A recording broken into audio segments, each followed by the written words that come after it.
मे आई कम इन sir? साना मलिक की नरम आवाज पर अरमान कुरैशी ने अपनी फाइल से नजरें उठाकर सामने देखा और उसे अंदर आने की इजाजत दे दी। सामने खड़ी 24 साल की लड़की उसकी सेक्रेटरी साना मलिक थी। रेड सलवार कमीज में सर पर दुपट्टा सलीके से जमाए वो हमेशा की तरह शांत और गंभीर नजर आ रही थी। वो पिछले 7 सालों से उसके ऑफिस में काम कर रही थी और अरमान के मिजाज को अच्छी तरह जानती थी। सर, मुझे आपसे कुछ बहुत जरूरी बात करनी है, वो झिझकते हुए बोली। हाँ बोलो, मैं सुन रहा हूं, वो कहकर फाइल एक तरफ रखता अपने लैपटॉप की स्क्रीन पर झुक गया। सर, मेरी एक दोस्त है, उसे आपकी मदद चाहिए। साना ने हिम्मत जमाकर अपनी बात की। कीबोर्ड पर तेजी से चलती हुई उंगलियां पल भर को रुक गईं। अरमान ने आंखें सिकोड़कर उसकी तरफ उत्सुकता भरी नजरों से देखा। कैसी मदद? सर, मेरी दोस्त को 15 लाख रुपयों की जरूरत है। यह कहते ही साना ने नजरें झुका लीं, जैसे उसे खुद अपनी बात पर यकीन न हो। अरमान का ठहाका कमरे में गूंजा और साना और ज्यादा शर्मिंदगी से नजरें झुका गई। 15 लाख? साना मलिक, सीरियसली? तुम जानती हो 15 लाख कितनी बड़ी रकम है? और मैं यह इतनी बड़ी रकम किसी अनजान को ऐसे ही दे दूं? आखिर उसे इतने पैसों की जरूरत क्यों है? कोई वजह तो होगी, वो गंभीरता से बोला। साना ने और भी धीमी आवाज में कहा, जी सर, उसके पिता की ओपन हार्ट सर्जरी है। डॉक्टर ने इस सर्जरी के लिए 15 लाख मांगे हैं। सर, वो गरीब लड़की है, घर में कमाने वाला कोई नहीं। लेकिन सर, वो धीरे धीरे आपका का राजा अदा करती रहेगी। बोलते हुए उसकी आवाज भर आई और उसने दोबारा नजरें झुका लीं। अरमान ने कुर्सी की पीठ से टेक लगाई। आंखों में अजीब सी चमक उभरी। इंटरेस्टिंग, लेकिन वो खुद क्यों नहीं आई? जाहिर है पैसा उसे चाहिए तो सामने भी उसे ही आना चाहिए। सर, वो पर्दा करती है और मुझे यह भी यकीन नहीं था कि आप मदद करेंगे या नहीं, इसलिए मैंने पहले आपसे बात करना ठीक समझा। अगर आप इजाजत दें तो आपके सामने आ जाएगी, वो शांत लहजे में बोली। नाम क्या है तुम्हारी दोस्त का? वो वापस लैपटॉप पर लग गया। हानिया खान, साना ने धीरे से कहा। सर, आप सबकी मदद करते हैं, प्लीज मेरी दोस्त की भी मदद कर दें, किसी गरीब का भला हो जाएगा। उसके लहजे में नमी और अपनापन साफ था। अरमान की उंगलियां फिर रुक गईं। उसने नजरें उठाकर गहरी सांस ली। साना मलिक, हमेशा याद रखना, इस दुनिया में कुछ भी मुफ्त नहीं मिलता। कुछ पाने के लिए हमेशा कुछ खोना पड़ता है। खैर, उसे कल ऑफिस ले आओ, मैं देख लूंगा मुझे उसकी मदद करनी चाहिए या नहीं। और हाँ, उसे कहना मेडिकल रिपोर्ट साथ लेकर आए। वो थोड़ा सा झुका और सर दबाया। अब जाओ और मेरे लिए कॉफी लेकर आओ, सर में बहुत तेज दर्द हो रहा है। साना ने मुस्कुराते हुए इस बात पर सर हिलाया और बाहर निकल गई। अरमान ने थकान भरी ठंडी सांस ली, लैपटॉप बंद किया और कुर्सी पर सर गिराकर आंखें मूंद लीं। हाँ हानिया, मैंने सर से बात कर ली है। उन्होंने हाँ तो नहीं की, लेकिन वो तुमसे मिलना चाहते हैं। कल सुबह 10 बजे उनके ऑफिस आ जाना, देखना वो तुम्हें पैसे दे देंगे, सब ठीक हो जाएगा। साना ने उसके हाथ पर हाथ रखा तो हानिया की आंखों में आंसू तैरने लगे। वो उस वक्त एक रेस्टोरेंट में बैठी हुई थी। वो दोनों पक्की दोस्त थीं, एक ही स्कूल और कॉलेज में साथ पढ़ती थीं। वो दोनों अपनी हर बात एक दूसरे से शेयर करती थीं और एक दूसरे के हालात और मसलों से भी अच्छी तरह वाकिफ थीं। साना, मुझे बहुत डर लग रहा है। बाबा ठीक हो जाएंगे ना? वो भीगी आवाज में बोली तो साना ने उसे अपनी बाहों में समेट लिया। मेरी जान, घबराओ मत, जिंदगी और मौत तो अल्लाह के हाथ में है, हम तो सिर्फ कोशिश कर सकते हैं। इंशाअल्लाह अंकल बिल्कुल ठीक हो जाएंगे, साना ने उसे तसल्ली दी। हाँ, मेडिकल रिपोर्ट्स भी साथ ले आना। और फिक्र मत करो, अरमान कुरैशी बहुत अच्छा इंसान है, न जाने कितने लोगों की मदद कर चुका है, वो तुम्हारी भी जरूर मदद कर देगा। साना की बात पर हानिया आंखों से मुस्कुराई और वो साना का शुक्रिया अदा करती उसके गले लगती खुदा हाफिज कहती घर आ गई थी। हानिया के दिल में डर अब भी मौजूद था, मगर कहीं न कहीं उम्मीद की हल्की सी किरण भी जाग उठी थी। अगली सुबह हानिया खान ने अपना गाउन मजबूती से संभाला और धड़कते दिल के साथ कुरैशी ग्रुप एंड कंपनीज की उस ऊंची इमारत पर नजर डाली जो शीशे की तरह चमक रही थी। साना बार बार उसे तसल्ली दे रही थी। घबराना मत हानिया, तुम बस अंदर जाकर सर से सीधी बात करना, इंशाअल्लाह सब अच्छा होगा। साना ने उसका हाथ थामकर दबाया। हानिया ने हल्का सा सर हिलाया और साना के साथ अंदर दाखिल हुई। रिसेप्शन से गुजरकर वो अरमान के केबिन तक पहुंची। हानिया खान ने भारी दिल से दस्तक दी, जबकि हानिया घबराती हुई उंगलियां चटखाने लगी। कम इन। कमरे के अंदर से भारी मगर संतुलित आवाज आई। दरवाजा खुला और हानिया दबे कदमों अंदर दाखिल हुई। सफेद बुर्के में सर से पांव ढकी वो लड़की अरमान कुरैशी के सामने खड़ी थी। उसकी सिर्फ पूरी आंखें नजर आ रही थीं। वो सादगी में भी बेहद आकर्षक लग रही थी। आंखें झुकी हुई थीं और हाथों में एक फाइल थी। वो काफी देर तक सामने वाले के बोलने का इंतजार करता रहा। जब कोई न बोला तो अरमान कुरैशी ने सर उठाया। सामने खड़ी लड़की को देखकर उसके चेहरे पर एक पल को हैरानी की लहर दौड़ गई। वो बिल्कुल वैसी नहीं थी जैसी उसने सोची थी। सामने खड़ी लड़की अपनी उम्र से काफी छोटी लग रही थी। जिस्म की कापाहट उसके थरथराते दिल का पता दे रही थी। आंखों में नमी और लाली थी, जैसे किसी भी पल आंसू टपक जाएंगे। बार बार अपनी उंगलियों को मरोड़ती वो अपनी घबराहट पर काबू पाने की नाकाम कोशिश कर रही थी। सांसें तेज चल रही थीं और नजरें जमीन पर जमी हुई थीं। अरमान कुरैशी अपनी कुर्सी पर टिका उसे गौर से देख रहा था, जबकि वो बेबसी और झिझक के घेरे में कैद होकर हिम्मत ही नहीं कर पा रही थी कि सीधे उसकी आंखों में देख सके। आप हानिया खान हैं? अरमान कुरैशी ने गहरी नजरें सामने खड़ी लड़की पर डाली। जी सर। हानिया की आवाज हल्की सी कांप रही थी।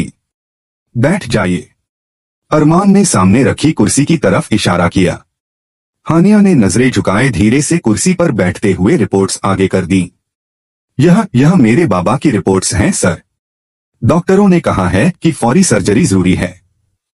सर्जरी और दवाइयों पर जो खर्च होगा उसके लिए 15 लाख की जरूरत है। अरमान ने रिपोर्ट्स उठाकर गौर से देखना शुरू कर दी। कमरे में चंद पल खामोशी छाई रही। सिर्फ कागज पलटने की आवाज आ रही थी। हानिया के दिल की धड़कनें इस खामोशी में और तेज सुनाई दे रही थीं। कुछ देर बाद अरमान कुरैशी ने फाइल बंद करके गहरी सांस ली। तो आपको मुझसे 15 लाख चाहिए? हानिया ने बेबसी से सर हिलाया। जी सर, मैं जानती हूं यह बहुत बड़ी रकम है, लेकिन मेरे पास और कोई रास्ता नहीं है। मैं आपको वापस करने की पूरी कोशिश करूंगी। आपका एहसान होगा मुझ पर। वो नजरें झुकाए बोली। अरमान ने कुर्सी की पीठ से टेक लगाई। एक पल को हानिया के चेहरे को गौर से देखा और फिर वो उठकर हानिया के साथ वाली कुर्सी पर बैठ गया। हानिया उसके अचानक साथ बैठने पर घबराहट का शिकार हुई। कुछ पल के लिए दोनों की नजरें मिली, लेकिन हानिया अरमान की नजरों की ताब न लाते हुए नजरें झुका गई। पैसे देना मेरे लिए मसला नहीं है। 15 लाख देना मेरे लिए मामूली सी बात है। हानिया खान वो थोड़ी देर रुका। लेकिन कहते हैं कि हर चीज की एक कीमत होती है। पाने के लिए कुछ खोना पड़ता है। अब सवाल यह है कि क्या आप यह कीमत चुका सकती हैं या नहीं? वो हल्का रहस्यमय मुस्कुराया। यह सुनकर हानिया का दिल जैसे जोर से धड़का। वो हैरान और परेशान नजरों से उसकी तरफ देखने लगी।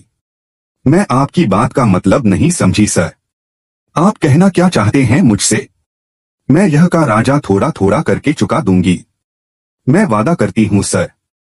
वो घबराते हुए जल्दी से बोली। मैंने कहा ना हानिया कि मुझे पैसों से कोई मतलब नहीं। 15 लाख मेरे लिए बहुत मामूली बात है।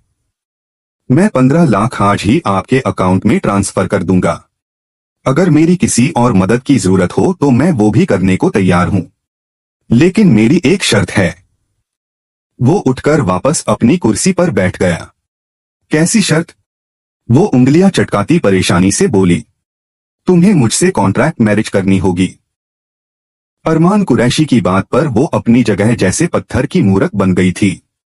एक पल के लिए वो हिलने के काबिल नहीं रही, जैसे जमीन उसके कदमों से खींच ली गई हो। आंखों में बेयकीनी और चेहरे पर सदमे के भाव लिए कुछ पल वो सिर्फ उसे घूरती रही। फिर यह अचानक गुस्से से चीखी, क्या आपको जरा भी शर्म नहीं आई? एक लड़की से इतनी घटिया बात करते हुए। उसकी आवाज में साफ लड़खड़ाहट थी। इतनी गिरी हुई सोच रखने वाले इंसान को मैं अपना जीवन साथी तो दूर की बात एक पल के लिए भी बर्दाश्त नहीं कर सकती। अरमान कुरैशी, मैं आपको अच्छा इंसान समझ बैठी थी, लेकिन मुझे नहीं पता था कि आप इतनी गिरी हुई सोच के मालिक हैं। हानिया की आंखों में गुस्से की चमक और दिल में तेज नफरत के जज्बात उमड़ आए थे, जैसे वो हर लफ्ज के साथ उसकी तौहीन का बदला ले रही हो। अरमान कुरैशी हानिया के गुस्से और इनकार को नजरअंदाज कर गया। उसकी आंखों में अजीब सा भरोसा और घमंड झलक रहा था, जैसे दुनिया की कोई ताकत उसके फैसले को बदल न सके। हानिया खान, वो धीरे मगर तीखे लहजे में बोला, मैं जानता था कि तुम्हें यह बात कबूल नहीं होगी, मगर याद रखना मेरी बात मजाक नहीं है। कॉन्ट्रैक्ट मैरिज तुम्हारा चुनाव नहीं बल्कि तुम्हारी मजबूरी बनेगी। फिर तुम्हारे पास इनकार का कोई रास्ता नहीं बचेगा। उसके अल्फाज हानिया के दिल पर हथौड़ों की तरह बरस रहे थे और वो अपनी जगह बेबस खड़ी आंखों में नमी लिए उसे ताक रही थी। लेकिन अरमान के चेहरे पर बेपरवाही छाई हुई थी, जैसे उसे पूरा यकीन था कि सामने वाला उसकी बात को नकार नहीं सकता। तुम अच्छी तरह सोच लो। वो थोड़ा सा झुककर उसकी आंखों में देखते हुए बोला, मैं तुम्हें वक्त देना चाहता हूं। यह निकाह मैं वक्त बिताने के लिए नहीं कर रहा। मुझे इसमें कोई दिलचस्पी नहीं। मैं यह निकाह अपनी औलाद पाने के लिए कर रहा हूं। मेरी होने वाली बीवी मां नहीं बन सकती, और हमारे यहाँ जिससे एक बार रिश्ता तय कर दिया जाए उसे हर हाल में कबूल किया जाता है, चाहे वो पसंद हो या न हो। वो रुका, फिर कुर्सी की पीठ से टेक लगाकर और बेरहमी से बोला, यह कॉन्ट्रैक्ट मैरिज तब तक वैलिड रहेगी जब तक तुम मेरे बच्चे की मां नहीं बन जाती। जैसे ही तुम मुझे मेरा वारिस दो, यह रिश्ता खत्म हो जाएगा। उसके बाद तुम आजाद होगी। मैं तुम्हें मजबूर नहीं करना चाहता, लेकिन अपने बाप को बचाने के लिए तुम्हें यह कुर्बानी देनी है या नहीं, यह फैसला तुम्हें करना है। वरना मैं यह पैसा तुम्हें ऐसे ही तो नहीं देने के लिए तैयार हूं, लेकिन 2 साल के अंदर तुम्हें यह पैसे वापस करने होंगे। मैं जानता हूं कि 15 लाख इतनी बड़ी रकम है कि तुम जैसी मिडिल क्लास फैमिली से ताल्लुक रखने वाली लड़की 10 साल भी कोशिश कर ले तो इतनी बड़ी रकम नहीं चुका सकती। तुम्हारे पास 2 रास्ते हैं, या तो तुम मुझसे पैसे ले लो और 2 साल के अंदर मुझे 15 लाख लौटा दो। दूसरा यह कि मुझसे कॉन्ट्रैक्ट मैरिज कर लो, मुझे मेरा वारिस दो और तलाक लेकर आजाद हो जाओ और सुकून की जिंदगी गुजारो। उसके लहजे की गंभीरता और अल्फाज की कड़वाहट ने हानिया को जैसे अंदर तक हिला दिया। वो थरथराती हुई सांसों के साथ कुछ कहना चाहती थी, मगर आवाज होठों पर ही दम तोड़ गई। अरमान ने जैसे उसकी हालत को नजरअंदाज करते हुए कागजात उठाए और इत्मीनान से बोला, यूं चीख चिल्लाने से कुछ नहीं होगा। ठंडे दिमाग से सोचो, तुम्हें यह रकम वापस नहीं करनी पड़ेगी, बाकी सब तुम्हारी मर्जी। मैंने अपनी शर्त बता दी है। 1 दिन का वक्त है तुम्हारे पास, अच्छी तरह सोच समझ लो। यह कहकर वो पूरे सुकून के साथ दोबारा अपने काम में लग गया, जैसे अभी कुछ हुआ ही न हो। जबकि हानिया आंखों में आंसू, कांपते हाथों और भारे दिल के साथ वहां से निकली। बाहर निकलते ही कदमों में लड़खड़ाहट थी, जैसे जमीन भी उसका साथ छोड़ रही हो। वो घर वापस आई, मगर दिल और दिमाग पर अरमान के अल्फाज की गूंज इतनी गहरी थी कि हर सांस उसके लिए तकलीफ बन गई थी। वो घर आई तो कमरे की खामोशी में वो तकिए में मुंह छुपाकर पूरी रात रोती रही। उसके दिल पर एक ऐसा बोझ आ पड़ा जिसने उसे तोड़कर रख दिया था, लेकिन वो जानती थी कि अपने बाप को बचाने के लिए उसे यह कड़वा घूंट पीना ही होगा, यह कुर्बानी देनी होगी।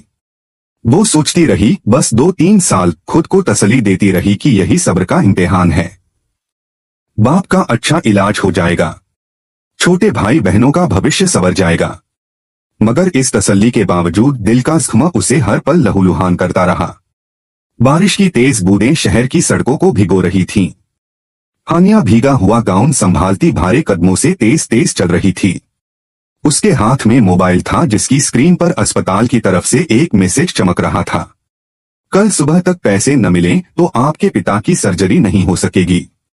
यह अल्फाज उसके दिल पर पत्थर की तरह गिर रहे थे। बाप के चेहरे का ख्याल आते ही वो बेबसी के साथ रो पड़ी। अब सिर्फ अरमान कुरैशी ही मेरी मदद कर सकता है। यही सोचती वो जल्दी से अरमान की कंपनी में दाखिल हुई। रिसेप्शन पर मौजूद लड़की से इजाजत लेती वो अंदर दाखिल हुई। वो जो काम में बुरी तरह लगा था, हानिया को देखकर चौंक गया। आंखों में हैरानी लिए वो उसकी तरफ बढ़ा।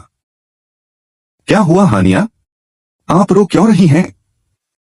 वो परेशानी से पूछ रहा था। मैं आपसे निकाह करने के लिए तैयार हूं। मेरे पिता की कल सर्जरी है और अगर पैसे जमा न करवाए तो फिर उनकी सर्जरी नहीं हो सकेगी। प्लीज मुझे पैसे दे दें, बदले में मैं निकाह करने के लिए तैयार हूं। वो रोते हुए हाथ जोड़कर बोली तो उसकी बात पर अरमान कुरैशी ने अपनी मेज की दराज से कॉन्ट्रैक्ट पेपर निकालकर उसके सामने रखे और उसके ऊपर एक कलम रखा तो वो कांपते हुए उस कॉन्ट्रैक्ट पेपर को उठाकर पढ़ने की कोशिश करने लगी। आंखों के सामने बार बार अंधेरा छाने लगा। एसी की ठंड के बावजूद भी हानिया के पूरे जिस्म में सिहरन होने लगी। उसे लग रहा था जैसे उसके जिस्म में खून जमने लगा है। उसकी टांगें धीरे धीरे कांपने लगीं तो अरमान ने उसकी हालत को समझते हुए उसके सामने पानी रखा और उसे कंधे से पकड़कर कुर्सी पर बिठाया और खुद भी वो सामने रखी चेयर पर बैठ गया। हानिया ने नजरें उठाईं। उसके सामने बैठा शख्स उस वक्त ब्लैक डिनर सूट में था। सफेद रंगत, भूरे भूरे बाल, शहद रंग आंखें, उसके हल्के गुलाबी होंठ आपस में भिंचे हुए थे। सफेद हाथों की उंगलियां लगातार लैपटॉप की कीज पर चल रही थीं। उसके चेहरे पर कोई भाव नहीं था। वो बिल्कुल स्मार्ट अंदाज अपनाए अपने काम में लगा था। सामने बैठा वो शख्स बेशक आकर्षक व्यक्तित्व का मालिक था। वो किसी भी लड़की का सपना हो सकता था। थोड़ी देर बाद अरमान कुरैशी ने लैपटॉप एक तरफ रखा और हानिया खान की तरफ ध्यान दिया जो लगातार हाथों की उंगलियां चटकाती परेशानी से उसे देख रही थी। हानिया, इस कॉन्ट्रैक्ट पेपर में लिखा है कि तुम मुझसे निकाह करोगी और बदले में तुम्हारे बाप के इलाज में खर्च होने वाली रकम 15 लाख रुपए मुझसे ले रही हो। निकाह के बाद तुम्हें मेरी बीवी बनकर तब तक रहना है जब तक तुम मुझे बच्चा पैदा करके नहीं दे देती। बच्चा पैदा होने के बाद इस बच्चे से तुम्हारा कोई रिश्ता नहीं होगा और न ही तुम्हारा मुझसे रिश्ता होगा। बच्चा पैदा होते ही मैं तुम्हें तलाक दे दूंगा और तुम आजाद होगी। यह सब कुछ तुम अपनी मर्जी से कर रही हो और तुम पर कोई जोर जबरदस्ती नहीं की जा रही। उसने पर्चे पर लिखी सारी बातें दोहराई तो हानिया ने कांपते हाथों से जल्दी से दस्तखत कर दिए। दिल बेख्तियार धड़कने लगा। उसने नजरें उठाईं और वापस उस शख्स पर टिका दी जो कॉन्ट्रैक्ट पेपर उठाकर देख रहा था। उसके चेहरे पर कोई भाव नहीं था। वो बेहद प्रोफेशनल अंदाज में पेपर को देख रहा था। उसने अपने मोबाइल पर वीडियो कैमरा ऑन किया और उसे हानिया खान के सामने रखा। प्लीज इस कैमरे में देखकर बोलें कि यह आप सब अपनी मर्जी से कर रही हैं या नहीं। आप पर कोई जोर जबरदस्ती तो नहीं की जा रही। वो हाँ में सर हिलाती सामने रखे कैमरे की तरफ देखने लगी। जी, मैं यह कॉन्ट्रैक्ट मैरिज अपनी मर्जी से कर रही हूँ। मुझ पर कोई जोर जबरदस्ती नहीं की जा रही। वादे के मुताबिक मैं अरमान कुरैशी के साथ तब तक रहूंगी जब तक मैं उनके बच्चे की मां नहीं बन जाती। जब वो बच्चा पैदा हो जाएगा तो मेरा उस पर कोई हक नहीं होगा और न ही मेरा अरमान कुरैशी से कोई रिश्ता होगा। वो यह अल्फाज कितनी मुश्किल से बोल रही थी, सिर्फ वो ही जानती थी। अरमान ने मोबाइल उठा लिया और उसके बाद वो भारी कदमों से उठी और दरवाजे की तरफ बढ़ी। इससे पहले वो दरवाजा खोलकर बाहर निकलती, अरमान कुरैशी की आवाज पर उसे रुकना पड़ा और वो वापस उसके पास आई। मेरा ड्राइवर कल शाम को 4 बजे आपको आपके घर से पिक कर लेगा। आप तब तक अपने घर वालों से बात कर लें और आपको फिक्र करने की जरूरत नहीं। जब तक आप मेरे पास रहेंगी आपकी फैमिली की सारी जरूरतों का ख्याल रखा जाएगा। और शहर से बाहर मेरा एक फार्म हाउस है, हमारा निकाह वहीं होगा। वो बोला तो हानिया ने भीगी आंखों से हाँ में सर हिलाया और कमरे से निकल गई। हानिया के जाने के बाद वो अपनी टाई की गांठ ढीली करके ठंडी सांस हवा के हवाले करता आंखों को कसकर मींचकर अपनी बेचैनी और तनाव को कम करने लगा, जिसकी जिंदगी का सबसे मुश्किल फैसला था जो उसने चंद पलों में किया था। उसकी मंगनी सिकंदर कुरैशी जो कि उसके दादा थे उन्होंने बचपन में ही कर दी थी।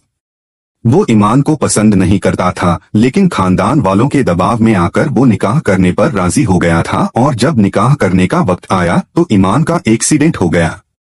एक्सीडेंट इतना भयानक था कि गाड़ी के शीशे टूटकर उसके जिस्म में धंस गए और गाड़ी का स्टीयरिंग उसके पेट के निचले हिस्से पर जोर से लगा था। इस हादसे के नतीजे में बच्चेदानी और हड्डियों को बहुत नुकसान पहुंचा। डॉक्टरों ने उसकी जान बचाने के लिए ऑपरेशन किया, जिससे वो बच तो गई, लेकिन इस एक्सीडेंट से वो मां नहीं बन सकती थी। वो हादसे के बाद दिखने में ठीक पहले जैसी नजर आती थी, लेकिन उसके मां बनने के चांसेस न होने के बराबर थे। और जब उसकी हानिया खान से मुलाकात हुई तो वो कुछ ही पलों में यह फैसला कर गया कि उसके दादा सिकंदर कुरैशी भी यही चाहते थे कि वो किसी लड़की से कॉन्ट्रैक्ट मैरिज कर ले और फिर उससे बच्चा पैदा करवा ले और फिर कॉन्ट्रैक्ट के मुताबिक वो बच्चे को देकर चली जाए और फिर वो उसकी शादी धूमधाम से ईमान से करा दे। जहां ईमान कुरैशी अरमान कुरैशी की मोहब्बत में पूरी तरह डूबी हुई थी। वो अरमान पर अपना हक जमाना फाराजा समझती थी, लेकिन अरमान कुरैशी उसे नजरअंदाज कर देता। वो पूरे घर की लाडली थी। सिकंदर कुरैशी की जान उनकी नवासी ईमान में बसती थी। वो नहीं चाहते थे कि ईमान की शादी कहीं और हो। अरमान ने हर चीज का बारीकी से जायजा लिया और फिर वो अपने पुराने ख्यालात में और ज्यादा तकलीफ में डूब गया। वो ऐसा नहीं चाहता था, लेकिन मजबूर था। शहर के पास के इलाकों में अंधेरे में डूबी उन तंग गलियों से गुजरती हानिया खान 4 मरले के घर के सामने रुकी तो गरीबी का तेज एहसास और निराशा ने उसे फिर से घेर लिया था। अगर हालात ऐसे न होते तो वो कभी भी कॉन्ट्रैक्ट मैरिज की आड़ में अपनी इज्जत का सौदा न करती। बाकी आम लड़कियों की तरह उसके भी बहुत सारे सपने थे, लेकिन आज वो जिस तरह का कदम उठा चुकी थी उसके बाद तो उसे सब नामुमकिन सा लग रहा था। उसने गहरी सांस भरते सारी सोचों को परे झटका और लोहे के कंडे लगे दरवाजे को बजाया तो उसकी मां ने फौरन दरवाजा खोला। थकान उनके चेहरे से साफ दिख रही थी। बिखरे बालों में वो उसे उम्मीद भरी नजरों से देखने लगी। हानिया अंदर दाखिल हुई और गाउन उतारती चारपाई पर रख गई। उसकी मां फौरन पानी लेकर आई, जिसे वो एक ही सांस में पी गई। अम्मा, काम हो गया, आप फिक्र न करें, कल बाबा की सर्जरी हो जाएगी। अरमान कुरैशी ने वादा किया है कि वो बाबा की सर्जरी पर जितनी रकम की जरूरत है वो दे देगा। लेकिन वो बात अधूरी छोड़ गई। लेकिन क्या? हानिया रुकैया बेगम ने परेशानी से उसे देखा। फिर वो अपनी मां को सब कुछ बताती चली गई। वो भी चुप हो गई। हानिया की इतनी बड़ी कुर्बानी पर वो खून के आंसू रोईं, लेकिन वो भी मजबूर थीं। उनकी मां ने अपनी बेटी को गले लगाया तो मां बेटी के गले लगकर फूट फूट कर रो दी। वो अपनी बेटी के सर पर चुम्मा देती अंदर चली गई, जबकि वो भी सोने के लिए लेट गई, लेकिन नींद आंखों से कोसों दूर थी। 4 बज चुके थे और अरमान कुरैशी का ड्राइवर भी आ चुका था, जबकि मोहल्ले वाले जो इतनी बड़ी गाड़ी देखकर उत्सुक हो रहे थे। नाजिया बेगम ने उन्हें यह कहकर चुप कराया कि हानिया को नौकरी मिल गई है, जिसकी वजह से वो दूसरे शहर जा रही है। उनकी आंखें हैरत से फैल गईं और फिर मोहल्ले वाले भी संतुष्ट हो गए थे। वो अपने छोटे भाई बहनों के गले लगकर प्यार करती अपनी मां के पास आई। नाजिया बेगम उसे बहुत प्यार करती रो दी, मेरी बच्ची, अल्लाह तुझे ढेर सारी खुशियां दे। जिस तरह तू हमारे लिए कुर्बानियां दे रही है ना, देखना एक दिन अल्लाह जरूर तुझे इसका बदला देगा। वो उसका माथा चूमती बोली तो हानिया दिल से मुस्कुराती वो सबको खुदा हाफिज कहती अपना सामान लेती गाड़ी में बैठ गई। उसकी मां ने उसे बहुत सी दुआओं में रुखसत किया। 3 घंटे तक लगातार गाड़ी चलती रही और फिर शाम के 7 बजे गाड़ी एक बहुत बड़े फार्म हाउस के अंदर आकर रुकी। नौकर ने उसे एक कमरे में जाने का इशारा किया तो वो उसका इशारा समझती अंदर दाखिल हुई। 2 मेकअप आर्टिस्ट खड़ी थीं जो उसे निकाह के लिए तैयार करने वाली थीं। मैम, आप जल्दी से नहा लें, फिर हम आपको निकाह के लिए रेडी कर देते हैं। 1.5 घंटे के बाद आपका निकाह है। वो उनकी बात पर सर हिलाती नहाने चली गई। नहाकर जैसे ही वो बाहर आई तो एक खूबसूरत लाल लहंगा बेड पर फैला हुआ था। हानिया तो इतना खूबसूरत लहंगा देखकर हैरान रह गई। वो लहंगा पहनकर जैसे ही बाहर आई तो 2 लड़कियों ने उसका मेकअप शुरू कर दिया। एक लड़की ने उसका मेकअप किया, जबकि दूसरी लड़की उसके हाथों और पैरों पर मेहंदी लगाने लगी। और फिर 1.5 घंटे के बाद वो दुल्हन बनी तैयार बैठी थी। हानिया की नजरें बार बार शीशे पर मौजूद अपने चेहरे पर जाती तो नजरें पलटना भूल जाती। वो लग रही इतनी खूबसूरत थी। मैम, आप बहुत प्यारी लग रही हैं। कसम से आज सर तो आप पर दिलोजान से फिदा हो जाएंगे। वो हल्का सा मुस्कुरा दी। आप प्लीज यह मेहंदी धुलवा दें, सूख गई है, और घूंघट निकाल दें। वो हाँ में सर हिलाती गीले कपड़े और पानी से उसकी मेहंदी धोने लगी। थोड़ी देर के बाद वो दोनों लड़कियां उसे बाहर ले आईं, जहां मौलवी और कुछ लोग भी बैठे थे। हानिया को अरमान के साथ वाली चेयर पर बिठा दिया गया। मौलवी ने निकाह शुरू किया। हानिया खान बिन्त खान साहब, आपका निकाह अरमान कुरैशी वलद कुरैशी साहब के साथ 15 लाख के एवज किया जा रहा है। क्या आपको यह निकाह कबूल है? मौलवी के सवाल पर वो 3 दफा कांपते लहजे और धड़कते दिल से कबूल है बोल गई थी। उसके बाद मौलवी साहब अरमान की तरफ आए। अरमान कुरैशी वलद कुरैशी साहब, आपका निकाह हानिया खान बिन्त खान साहब के साथ 15 लाख के एवज किया जा रहा है। क्या आपको यह निकाह कबूल है? मौलवी के सवाल पर अरमान 3 दफा कबूल है बोलकर हानिया खान के जिस्म का मालिक बन बैठा था। निकाह के बाद 2 वकील हानिया के सामने बैठे और कुछ पेपर्स पर दस्तखत करवाने लगे। वो जानती थी यह कानूनी कार्रवाई किस लिए की जा रही है। वो नासमझ नहीं थी, अच्छी तरह जानती थी इन सब का मतलब। पेपर दस्तखत करने के बाद खाना लाया गया। हानिया ने फिर भी घूंघट न उल्टाया, बल्कि वो खाना भी घूंघट के नीचे से खाती रही। उसके बाद वो दोनों लड़कियां उसे एक सजे सजाए कमरे में बिठा गईं, जहां की खूबसूरती देखकर वो हैरान रह गई थी। खुशबूदार मोमबत्तियां, गुलाबों और फूलों की पत्तियों से उस कमरे की सजावट की गई थी। कमरे में फैली धीमी नाइट बल्ब की रोशनी में वो बेड के बीच में लहंगा फैलाए अरमान कुरैशी के इंतजार में बैठ गई। थोड़ी देर बाद वो कमरे को लॉक लगाता अंदर आया और अपना कोट उतारता एक तरफ रखता अपनी शर्ट के बटन खोलने लगा। फिर वो चलता हुआ उसके पास बैठा, उसके मेहंदी लगे हाथों और पैरों को देखने लगा जिन पर खूबसूरती से नक्श बने थे। आपने अपने घर वालों को बता दिया था इस कॉन्ट्रैक्ट मैरिज के बारे में? क्योंकि मैं नहीं चाहता बाद में इस बच्चे को लेकर कोई भी तमाशा हो। मैं आपके घर वालों की तब तक देखभाल करूंगा जब तक आप मेरे पास होंगी और आपके बाबा की सर्जरी हो चुकी है। फिलहाल वो बेहोश हैं। इंशाअल्लाह वो कुछ दिनों में पूरी तरह ठीक हो जाएंगे। दूसरा, यहाँ से जाने के बाद आपके अकाउंट में आपका हक मेहर और पैसे भी जमा करवा दूंगा ताकि आप आगे की जिंदगी आराम से गुजार सकें। मैंने यह शादी मोहब्बत में आकर नहीं की, यह बात तो आप जानते हैं। इसलिए मुझसे और किसी चीज की उम्मीद मत रखिएगा। मुझे यह नखरे, रोना धोना और यह मनाना, यह मुझसे नहीं होगा। जब मेरा दिल चाहेगा आपको मेरे पास आना होगा, बिना किसी नखरों के। इसके अलावा आप मेरे आसपास भी नहीं भटकेंगी। हानिया ने तकलीफ से आंखें मींची तो कुछ आंसू गालों पर बहने लगे। वो उठा और कमरे की लाइट ऑफ कर दी। वो अपनी शर्ट उतारने लगा। जी मैं समझ गई, आप परेशान न हो, जैसा आप चाहेंगे वैसा ही होगा। आखिर आपने मुझे पैसों में खरीदा है और एक खरीदी हुई लड़की की कोई इज्जत नहीं होती। वो तो बस एक गुलाम होती है जो अपने मालिक के हर हुक्म को बजा लाती है। वो थरथराती आवाज में बोली तो अरमान ने उसके व्यंग्य पर होंठ खींचा। कमरे में धीमी रोशनी की लकीरें पर्दों की झिर्रियों से छनकर फर्श पर बिखरी हुई थीं। अरमान उसके पास आया, उसके कढ़े हुए दुपट्टे को एक तरफ किया और उसके साथ लेट गया।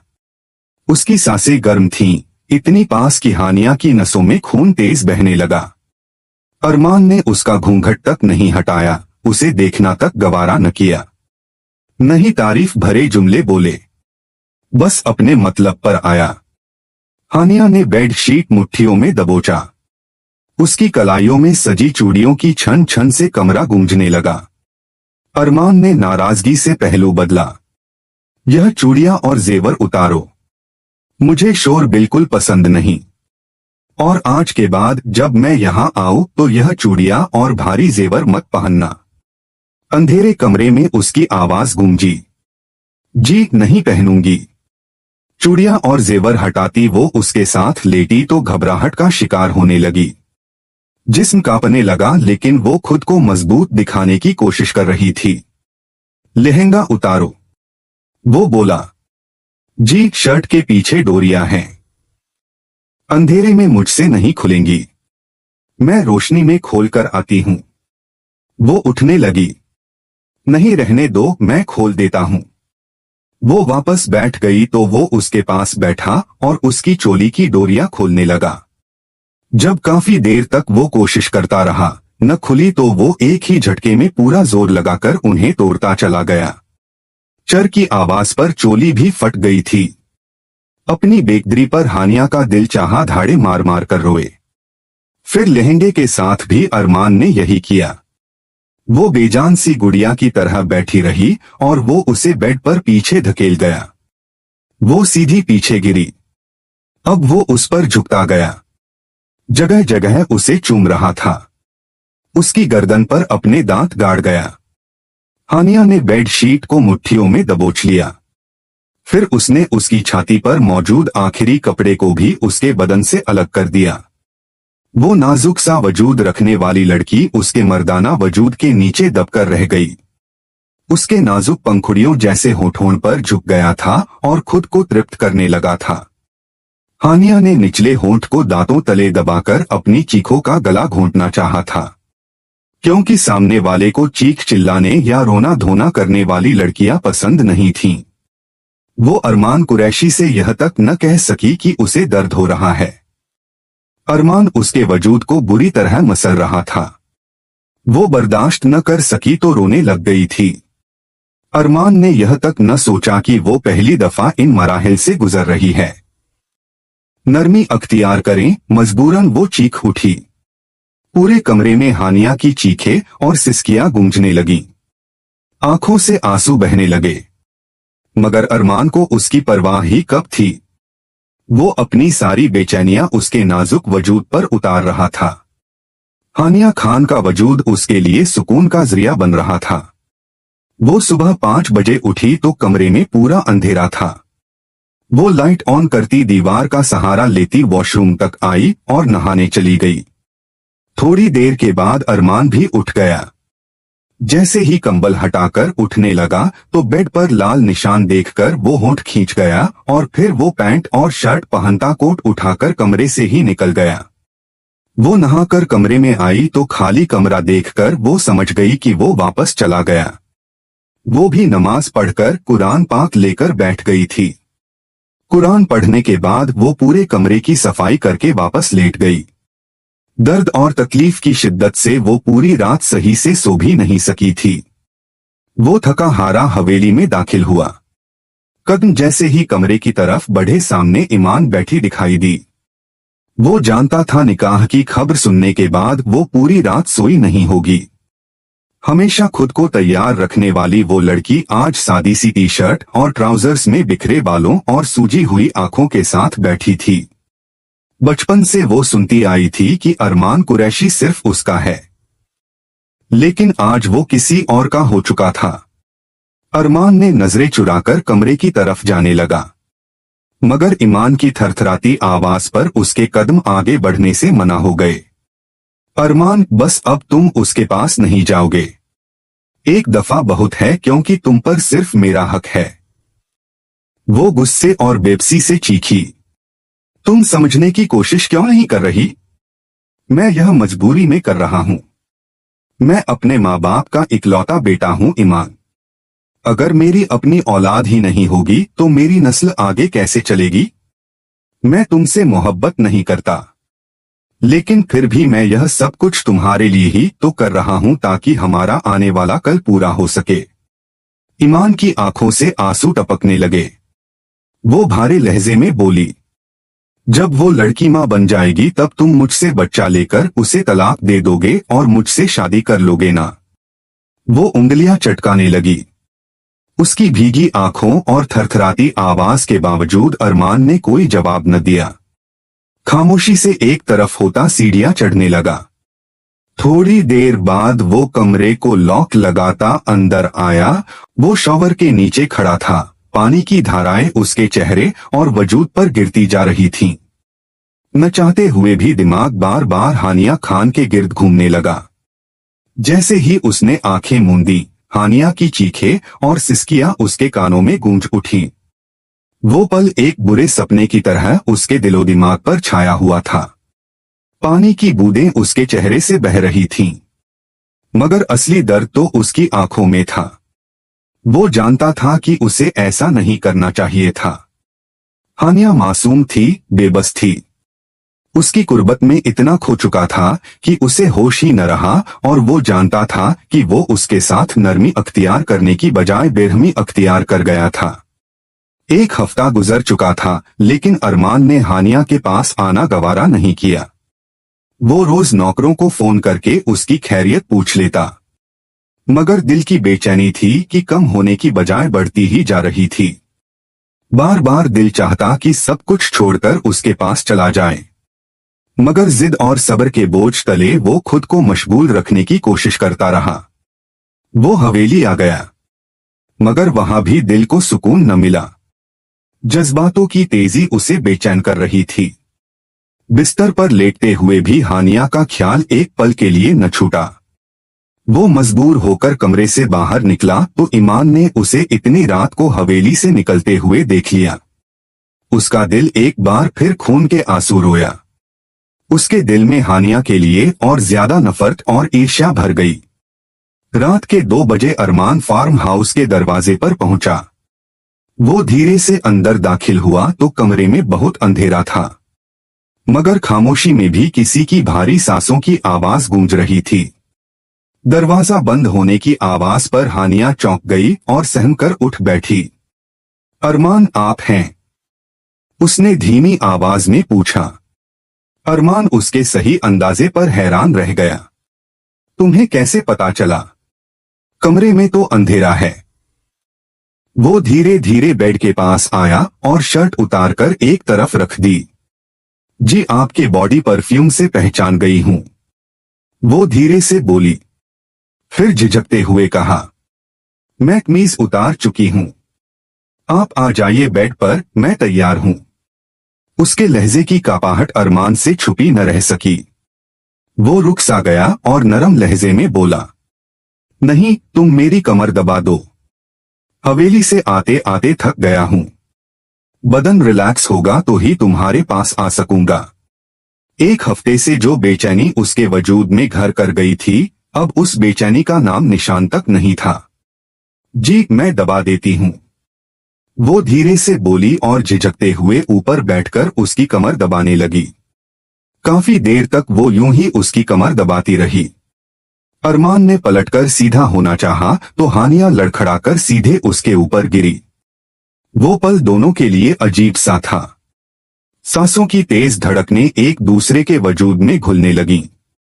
कमरे की खामोश फिजा उनकी पास आती सांसों से भर गई। अरमान ने अर्धबेहोशी से पूछा, तुम्हें यहां डर तो नहीं लगता? नहीं, मैं ठीक हूं, हानिया ने मुश्किल से कहा। उसकी इतनी नजदीकी पर हानिया के दिल की धड़कनें तेज हुई थीं। अरमान ने उसकी कमर को मजबूती से थामा तो वो कांपने लग गई। वो उसके चेहरे पर उंगलियां फिरते बोला, पहली दफा जब तुम मेरे पास आई थी तो बहुत रोई थी। उसके लिए मैं तुमसे माफी चाहता हूं। उस वक्त मुझे अपना होश नहीं था, थोड़ी ज्यादा सख्ती कर गया था। वो पल भर रुका, फिर उसे बेड पर ले जाता उसकी गर्दन पर होंठ रख गया और दूसरे हाथ से उसकी कमर थाम ली। हानिया बेड शीट मुट्ठियों में जकड़ गई।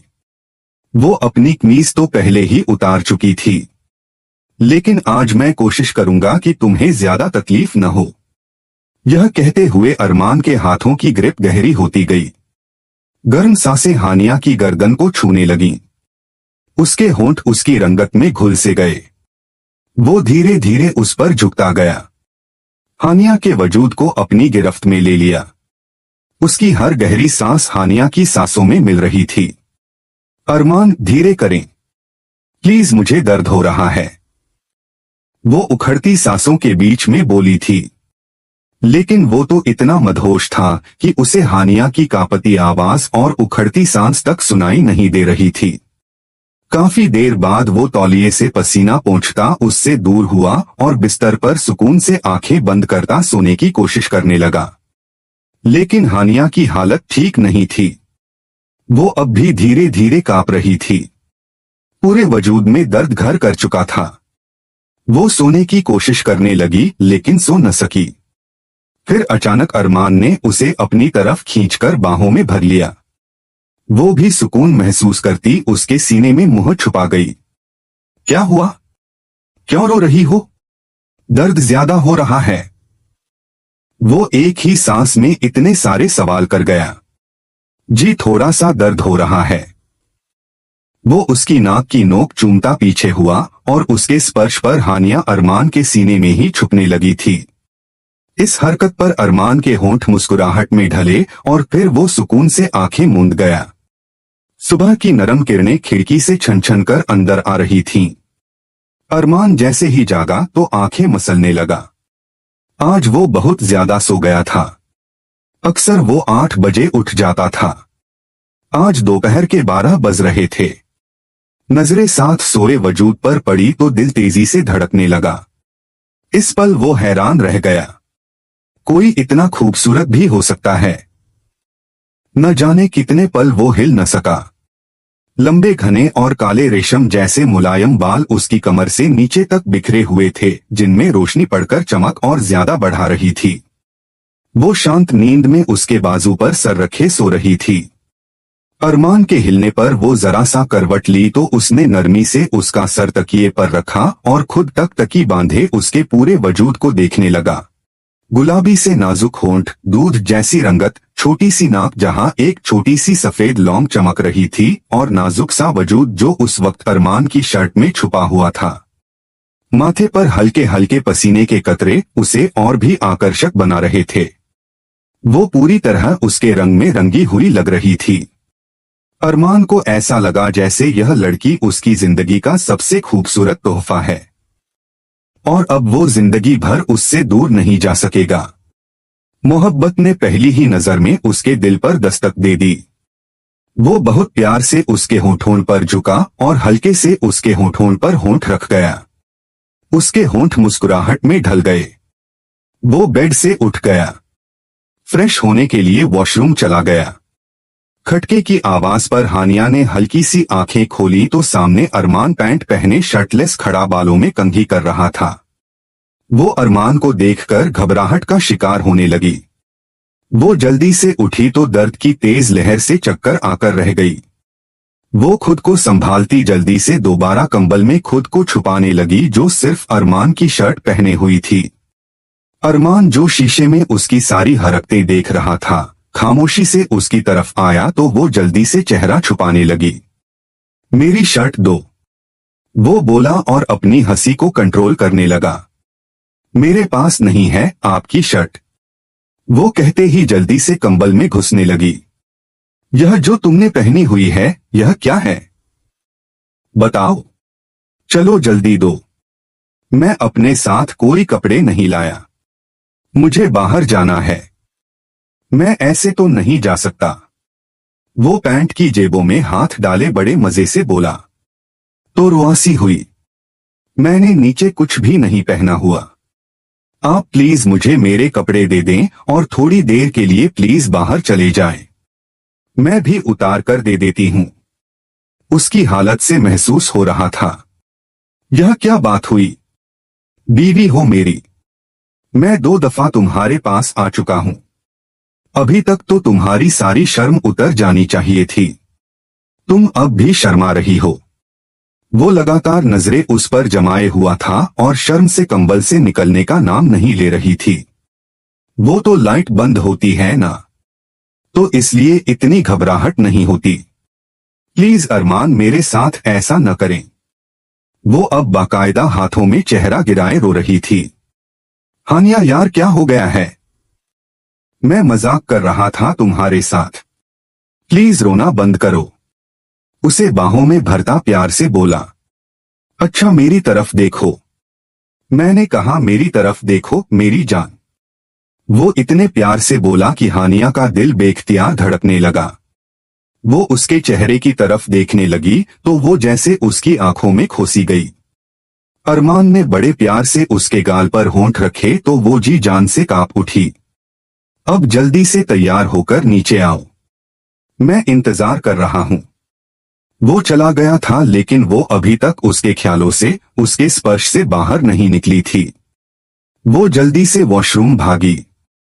फ्रेश होकर वो बाहर आई। गीले बालों में ही चोटी बनाकर वो बुर्का पहनकर बाहर आई थी। वो किचन में खड़ा शर्टलेस ही नाश्ता बना रहा था। यह ले आपकी शर्ट। उसकी तरफ शर्ट बढ़ाए बोली तो वो मुस्कुराता हुआ उसे लेकर पहनने लगा। नीचे के 3-4 बटन बंद करता वो वापस काम में लग गया। थोड़ी देर बाद उसके सामने ऑमलेट, ब्रेड और एक पराठा रखकर पलट गया। चाय कपों में डालकर वो कुर्सी पर बैठ गया। हानिया, खाना खाओ। वो हिजाब के नीचे से ही खाना खाने लगी तो अरमान को उसका यह अंदाज बहुत बुरा लगा। हानिया, तुम चेहरे से नकाब हटा सकती हो। कल रात मैं तुम्हारा चेहरा देख चुका हूं और मैं तुम्हारा शौहर हूं। मुझसे कैसा पर्दा? मैंने सब नौकरों को आज के दिन छुट्टी दे दी है, तो तुम्हें घबराने की जरूरत नहीं। फार्म हाउस पर कोई भी नहीं है। वो हाँ में सर हिलाती चेहरे से नकाब हटा गई और खाने में लग गई। हल्की हल्की बातों से उसकी झिझक खत्म कर चुका था। अब वो बिना घबराए जवाब दे रही थी। एक खूबसूरत और भरपूर दिन गुजारकर वो उसे फार्म हाउस छोड़कर हवेली वापस आ गया, जहां सिकंदर कुरैशी ईमान की शिकायत पर उसकी पेशी लगाए बैठे थे। तुम रोज फार्म हाउस क्या करने जाते हो? अरमान ने उस लड़की से दिल तो नहीं लगा लिया। सिकंदर साहब बोले तो नजरें चुराने लगा। यह आप कैसी बातें कर रहे हैं? जब से निकाह हुआ है मैं उसके पास सिर्फ एक दफा गया हूं। कल रात भी मेरी बहुत जरूरी फाइल वहां रह गई थी। मुझे उस फाइल पर काम करना था, इसलिए गया था। मैं वहां उसके पास तक नहीं गया। दूसरे कमरे में बैठकर काम करता रहा और थोड़ी देर सो गया। फ्रेश हुआ और आ गया बस। मैंने हानिया की शक्ल भी नहीं देखी। वो लड़की हर वक्त पर्दे में रहती है। अब अगर जांच पड़ताल हो गई हो तो मैं जाऊं। वो ईमान की तरफ पलटकर दांत पर दांत जमाए बोला, नानू यह झूठ बोल रहा है। कल रात को 1 बजे यह हवेली से चला गया था। वो गुस्से से चीखी, ईमान तुम्हें समझ क्यों नहीं आती? जिस लड़की के पास जाने का कोई शौक नहीं है, मजबूरी में गया था। अब अगर तुमने मुझसे इस तरह बदतमीजी से बात की ईमान, तो कसम खाता हूं तुमसे कभी शादी नहीं करूंगा। मैं तुम्हारी बदतमीजी बर्दाश्त कर जाता हूं। इसका यह मतलब नहीं है कि तुम कुछ भी बोलो। वो भी गुस्से से बोला, अच्छा ना अरमान, गुस्सा मत करो। तुम उसके पास रोज नहीं जाओगे। वो उसकी शर्ट के बटन से खेलने लगी। अरमान का सब्र जवाब दे गया। वो ठंडी सांस बाहर करता बोला, अच्छा, अगर उसके पास नहीं जाऊंगा तो बच्चा आसमान से टपकेगा? ईमान, तुम में अक्ल है या नहीं? इस तरह तो पूरी जिंदगी फार्म हाउस पर बैठी रहोगी और हो गई फिर हमारी शादी। उसके पास जाऊंगा ईमान तो ही बच्चा होगा। तुम्हें यह कड़वा घूंट पीना होगा, वरना इस तरह रोज मेरी शिकायतें दादाजी के सामने करती रही तो अपने लिए कोई और लड़का ढूंढ लो। फिर मुझे शादी नहीं करनी तुमसे। वो साफ बात करता वहां से निकल गया, जबकि वो आंखों में आंसू लिए अरमान को दूर जाते देखती रही। काश वो एक्सीडेंट न हुआ होता तो आज वो भी मां बन सकती। अरमान को वो सारी खुशियां दे सकती जिसका वो हकदार था। तुम परेशान न हो ईमान, देखना वो तुमसे ही शादी करेगा। फिक्र न करो बल्कि सब्र करो। वो यह सब तुम्हारे लिए ही तो कर रहा है।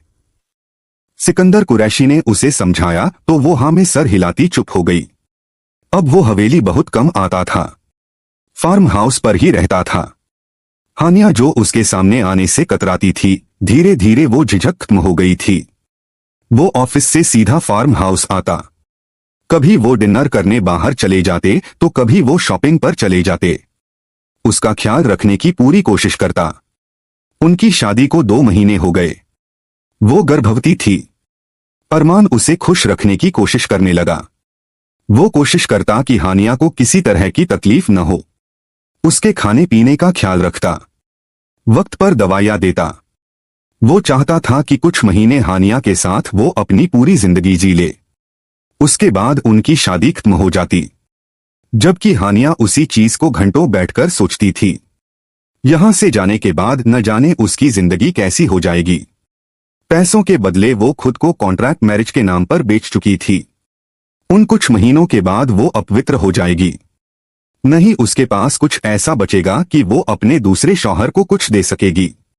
उसने सोच लिया था जब वो यहां से जाएगी तो अपनी बुटीक खोलेगी और खुद को बहुत मशगूल कर लेगी, जहां न उसे अरमान की याद आएगी और न ही अपने बच्चे की। यह सोचते हुए उसकी रूह तकलीफ में डूबने लगती। वो दोबारा शादी कभी नहीं करेगी क्योंकि उसे ठुकराए जाने से डर लगता था और जाहिर है अगर वो दूसरी शादी करेगी तो उसके दूसरे शौहर को पता चल जाएगा कि वो कंवारी नहीं है। वो फैसला कर चुकी थी। वो अरमान कुरैशी की जिंदगी से निकलने के बाद किसी दूसरे मर्द को अपनी जिंदगी में शामिल नहीं करेगी। दिन यूं ही गुजरते जा रहे थे। वो अरमान कुरैशी को सोते हुए घंटों देखती जैसे उस खूबसूरत मर्द को देखने के अलावा हानिया खान के पास और कोई काम ही न हो। वो जी भरकर अरमान को देखती जैसे उसके एक एक नक्श को दिल में बसा लेना चाहती हो। क्या पता फिर उसे यह चेहरा दोबारा देखना नसीब हो या न हो। और कभी उसके दिल में ममता जाग जाती। अपने पेट में पलते बच्चे के बारे में सोचकर घंटों रोती। मुझे माफ कर देना मेरे बच्चे, अपनी माँ को माफ कर देना। मैं मजबूर थी। इन्हीं सोचों में गुम कब 9 महीने गुजरे उसे पता ही नहीं चला। 9 महीने गुजरने के बाद हानिया को अस्पताल ले जाया गया। प्रसव पीड़ा की तकलीफ में वो पसीने से तर थी। अरमान उसके साथ कदम कदम पर खड़ा था। उसका हाथ पकड़े हिम्मत देता रहा। चंद घंटों की तकलीफ के बाद हानिया ने एक सेहतमंद बेटे को जन्म दिया था। अरमान के हाथों में नन्ही सी जान आई तो उसकी आंखें खुशी और दर्द से भीग गईं। वो पल शायद उसकी जिंदगी का सबसे कीमती पल था। लेकिन जब दिमाग में यह सोच पैदा हुई कि अब उसे हमेशा हमेशा के लिए हानिया खान से जुदाई करनी है, वो सब्र से मुट्ठियां भींच गया। आंखें सब्र से लाल हो चुकी थीं। वो जानता था अगर वो हानिया को अपने पास रखने की बात करता तो घर में एक हंगामा मच जाता। वो हानिया के बिना नहीं रह सकता था, न ही अब वो उसे छोड़ सकता था। अभी वो इस बारे में सोचता। नौकरों के जरिए सिकंदर कुरैशी तक खबर पहुंच चुकी थी कि हानिया मां बन गई है तो पूरा खानदान अस्पताल जा पहुंचा। बड़े हॉल में कदमों की आहट और चेहरों की गंभीरता ने हानिया का दिल दहला दिया। वो कमजोर वजूद के साथ बिस्तर पर लेटी थी और अरमान को देख रही थी जिसके चेहरे पर भी तकलीफ के भाव थे जिसे वो छुपाने की नाकाम कोशिश कर रहा था। सिकंदर साहब ने आगे बढ़कर बच्चे को उठा लिया। यह बच्चा हमारा है, इसे हवेली में ले जाएंगे। यह रिवाज है हमारे खानदान का और यही फैसला है। तुमने कॉन्ट्रैक्ट पर दस्तखत किए हैं कि तुम्हारा इस बच्चे से कोई रिश्ता नहीं होगा। अब अपना वादा पूरा करो। इस बच्चे को हमारे हवाले कर दो। हानिया का दिल जैसे किसी ने मुट्ठी में जकड़ लिया। आंखों से आंसू बहने लगे। बच्चा मुझे दे दो, मैं इसके बिना नहीं रह सकती। प्लीज उसे मुझे वापस दे दो। यह बहुत छोटा है, मैं मर जाऊंगी इसके बिना। वो उनके सामने हाथ जोड़ते बोली। वो लड़की जो हर वक्त पर्दे में रहती थी अब वो ही बिना दुपट्टे के खुले बालों में खड़ी सिकंदर कुरैशी से अपने बच्चे की भीख मांग रही थी। अरमान प्लीज मुझे मेरा बच्चा दे दो। उन्हें कहो ना मुझे मेरा बच्चा वापस दे दो। अभी वो बहुत छोटा सा है, मैं नहीं रह सकती इसके बिना। तुम अपनी कजिन से भी शादी कर लो, मुझे कोई एतराज नहीं।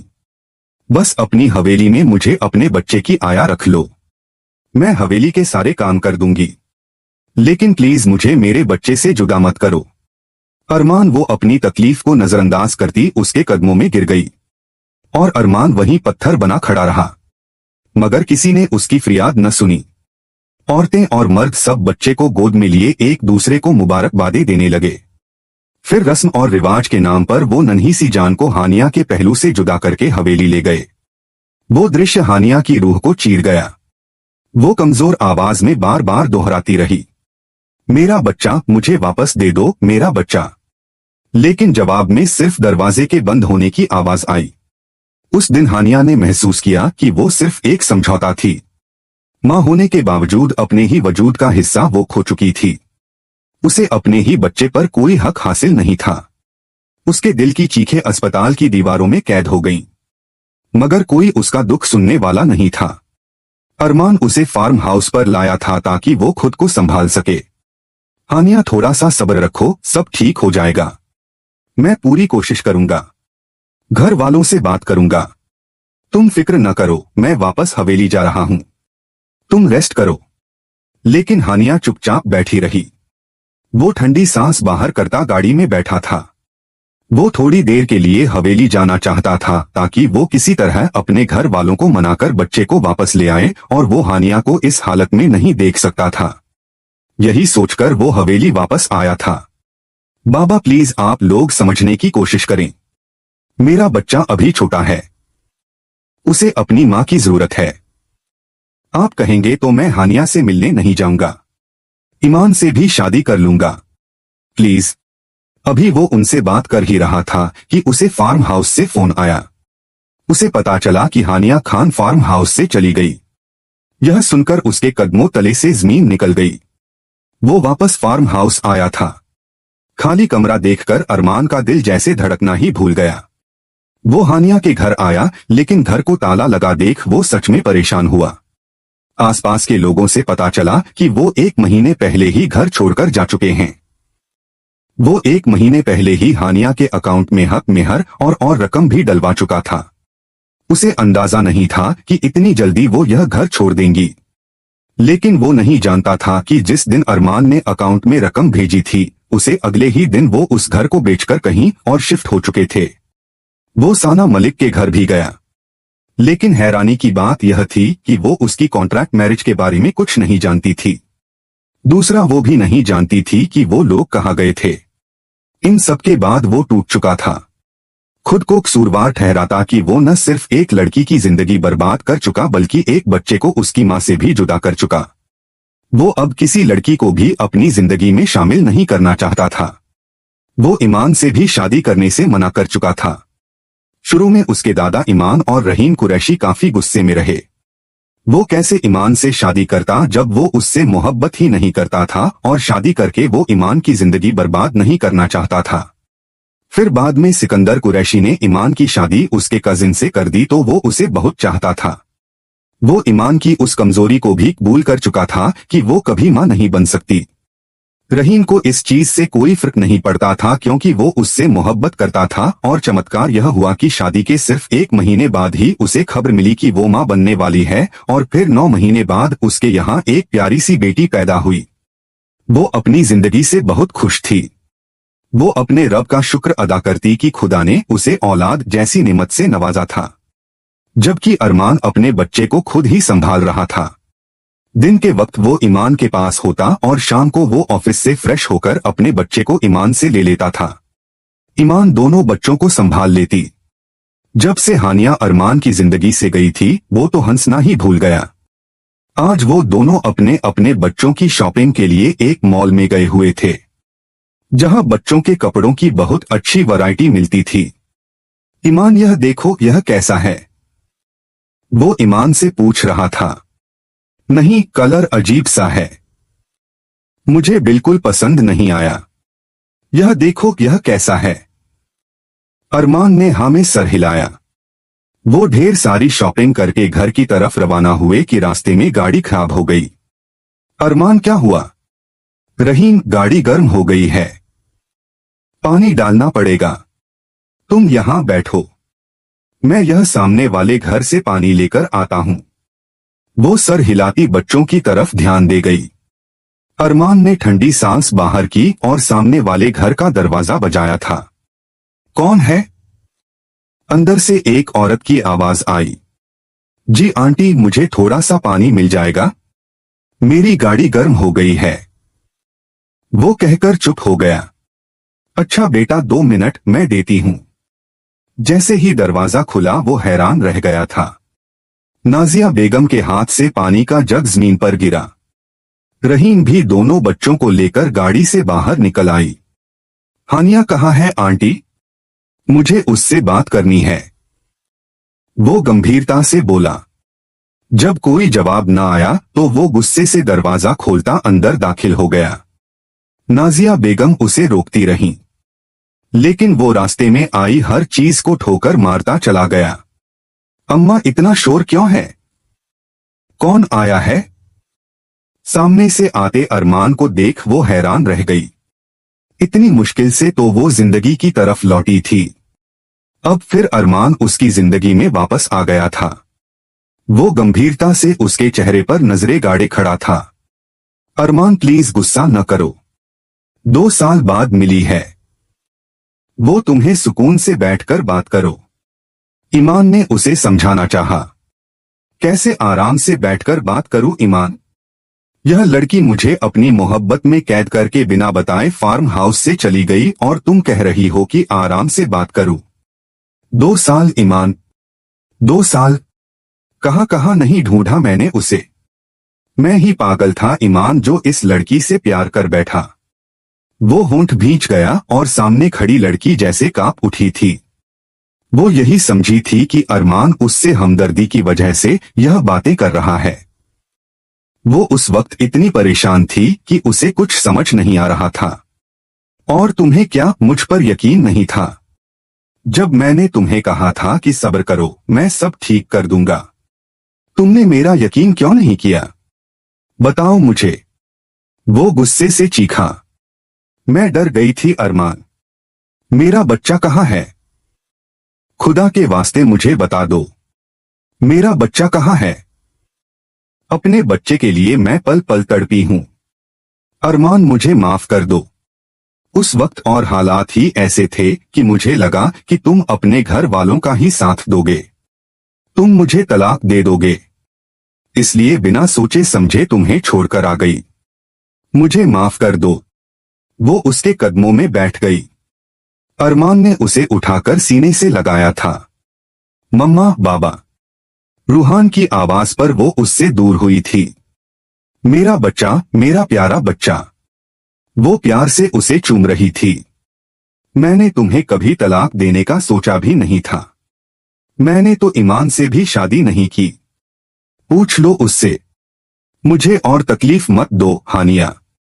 वापस आ जाओ मेरी जिंदगी में। मुझे और मेरे बेटे को तुम्हारी जरूरत है। उसके सर पर चुम्मा देता बोला तो हानिया ने नजरें झुका लीं। क्या तुम मुझे फिर से अपनी जिंदगी में जगह दोगे? वो रोते हुए बोली। तुम तो कभी मेरी जिंदगी से गई ही नहीं। तुम्हारी याद के साथ ही तो मैंने यह 2 साल गुजारे। मुझे तो तुमसे पहली ही नजर में मोहब्बत हो गई थी। अरमान ने उसकी आंखों में देखकर जवाब दिया।